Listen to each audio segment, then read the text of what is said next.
ممنون که کمکم کردی. خواهش میکنم، قایدتو نداشت. حالت خوبه؟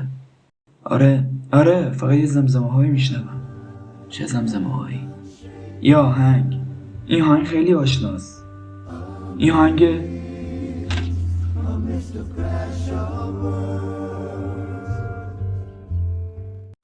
بزرگترین درسی که آرتور مورگان تو بازی رد دد ردمپشن 2 به ما داد اینه که در هر لحظه زندگی قرار اتفاقهایی بیفته که واکنش خوب ما به اون اتفاق باعث به دست آوردن شرافت و تبدیل به یک شخصیت خوب میشه و واکنش بعد ما با اون اتفاق باعث بی‌شرافتی و تبدیل شدن ما به یک شخصیت نفرت انگیز میشه.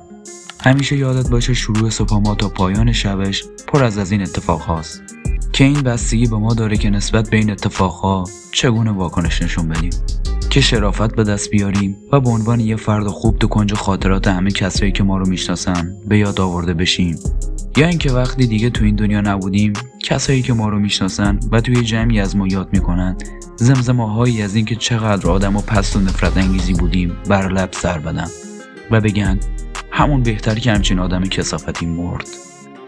دوباره تکرار میکنم، این بستگی به خودت داره که شرافتمندانه زندگی کنی و دنیا رو به عنوان یه آدم شریف درک کنی، یا اینکه بی شرافت باشی و بعد مرگت همه تو رو لعنت کنن. پس مراقب باش نسبت به اتفاقهای کوچیک زندگیت چطوری واکنش نشون میدی.